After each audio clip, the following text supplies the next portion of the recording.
Hi everyone, today's video is a request from my Instagram.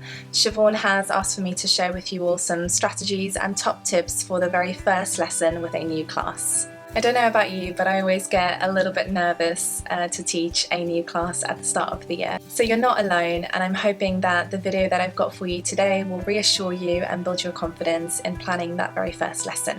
One disclaimer that I have is that these are tips that have personally worked for me. It's taken me a while to figure out what kind of teacher I wanted to be in that very first lesson, and for it to also be an accurate representation of who I am as a person and a teacher. Some teachers will really love a wow moment in their lesson to excite students about their subject, and other teachers will be quite relaxed, definitely more relaxed than I am.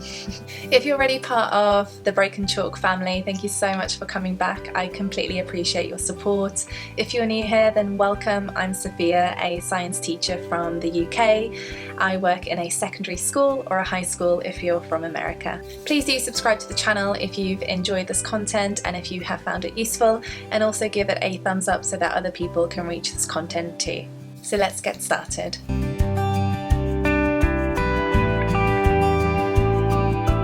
So that very first lesson with your new class is going to actually start a minute before they enter the classroom. The first thing that you're going to want to consider is what do you want to do with the exercise books. I personally prefer to place one exercise book per seat so that when students come in and they are sat in their allocated seat, they can begin using that exercise book, whereas other teachers prefer to just hand out those exercise books individually to students or nominate a student to hand them out once the seating plan has been finalised. At this point, I would also recommend that you have a think about what you want your exercise books to look like, if there are particular stickers or tabs or pages that you want included in those exercise books so that they are already ready beforehand for the students to begin the lesson. The second thing that you're going to want to think about is what do you want to do with worksheets. Now, for me personally, my students are always starting a new topic when I am teaching them their very first lesson. So one of the worksheets that I always give them is a progress sheet for the learning objectives of the unit that I'm teaching them. And sometimes I will give them a word sheet or a starter worksheet for a task that they can then go ahead and do independently in those first few minutes of the lesson. Fundamentally, the reason I'm encouraging you to think about this is the very first few minutes of the lesson, first 5 to 10 minutes I would say, you want to make sure that students are able to work completely independently without your assistance. That is going to free up time for you to be able to deal with any issues that may arise, just in case there are things that come up that you are going to need to tackle. Another detail I would consider in this minute before you welcome your class into the classroom is to double check that there are enough seats for all of the students. It's happened to me, I just don't want it to happen to you. My fourth tip is to make sure that any resources that students need is ready for them to use. This can include glue sticks, black pens, blue pens, or rulers, anything that you think that the students are going to need in those first few minutes, again to minimize asking you or interrupting you or getting out of their seat to go get it. And my final thing for you to do in this minute is to make sure that you get your PowerPoint up. I would encourage for you to have a slide with very clear and concise instructions for students to follow in those first few minutes of the lesson. Now you're ready to welcome your class into your classroom, so the settling in routine is a really important one. I think that standing at the door with a big smile, welcoming students in, goes a really long way. Also make sure that you're standing up quite straight, as it gives a sense of authority. First impressions always matter. One side note is that you might want to engage in a personal conversation with the student. I would just encourage for you to just pause and not engage in those conversations so that you don't waste any time. There will be plenty of time in the future to build really strong relationships with your students. Now, the second really important part of the settling in routine is to make sure that you have decided how you are going to seat your students. For now, just have that seating plan printed in front of you, and as you welcome students in, you can then allocate them to a seat that you've already decided. The key thing here is to minimize any decisions for you to make in that moment. Now, if students are staggering in, I would just ask for their name as they come in and sit them down, but if most students have arrived at the same time, you can do one of two things. You can either get them to line up outside of the classroom in the corridor, just consider the noise level for any teachers who are also teaching in classrooms in that corridor, or you can invite them into your classroom and get them to line up at the back of the room. The one thing I would suggest is if you are welcoming them into the classroom to line up at the back, I think it's really important that you ask for them to be silent. I think this is super useful because if any students who are not compliant and end up talking, you can recognise them immediately and ask them to step outside of the classroom. This will allow for the students who are completely compliant to be able to sit in their allocated seat and begin with those instructions that you have on the PowerPoint slide. It then allows you to have some free time for you to step outside of the room and address any students who you have sent out. It will definitely happen because students always talk. But I wouldn't make a big deal out of it. I would just ask the students to come back into the classroom, sit them down and tell them the instructions that are on the board. If the student then proceeds not to follow your instructions, you can then follow through with the behaviour policy of your school. And now that you have the students all sat down, you will want to take the class register. This will allow for you to check if there are any mistakes or if someone has accidentally sat in the wrong place. And it also helps confirm names of specific students, as there are always so many names to know. Now that your students are getting on with the task that you have set for those first 5 to 10 minutes, I would just encourage for you to do a quick sweep around the room just to see that everyone is able to follow those instructions very clearly.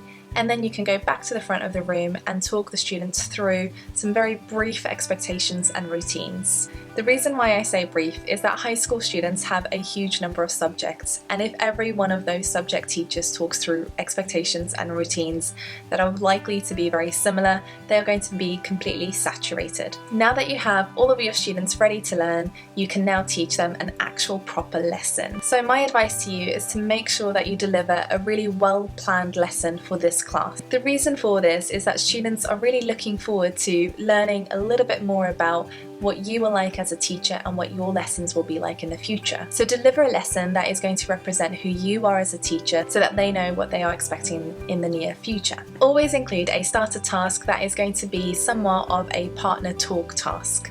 It can be a think, pair, share, which encourages you to identify which students are able to think for themselves before they share with their partner, or which students jump straight into a conversation. It also breaks up the pace of the lesson a little bit because those first 10 minutes have been quite silent and quite rigid and firm.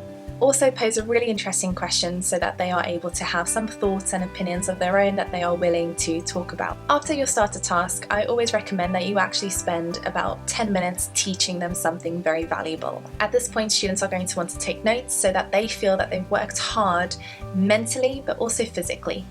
The reason why it's important to encourage students to take notes at this point is because it is a form of differentiation in which students who are not auditory learners are able to engage kinesthetically, where they are writing something down, and it also reinforces their knowledge and it allows them to check over their learning when you are going to be giving them a task a little bit later. Next, you're going to want to consider student tasks. Think about whether you want to give your students a choice of what they would like to do, or whether you want to designate specific tasks for the whole class or for specific groups of students. Make sure that you have really high expectations of how they conduct that work, so if you want them to do it in pairs, independently or in groups, that you are able to then get them to follow through with that instruction. After they've completed those student tasks, I would highly recommend for you to do some dirt. If you're not familiar with this term, this is where you encourage students to reflect and improve the work that they've just completed. This is a really important part of the lesson as it tells students immediately that you are there to help them get better and that it's completely okay to make mistakes. And lastly, you're going to want to end your lesson with a short plenary. This gives students an indication that the lesson is about to end, but it can also encourage them to check their learning very quickly. This can be a quick quiz, whether it's a multiple choice question quiz or a true or false. It can be voting for an answer, it can be a riddle to solve, it could be something that they can do quite quickly. And now you've reached the end of the lesson. If things have gone very well, you are likely to be feeling very positive and building those really strong relationships with students.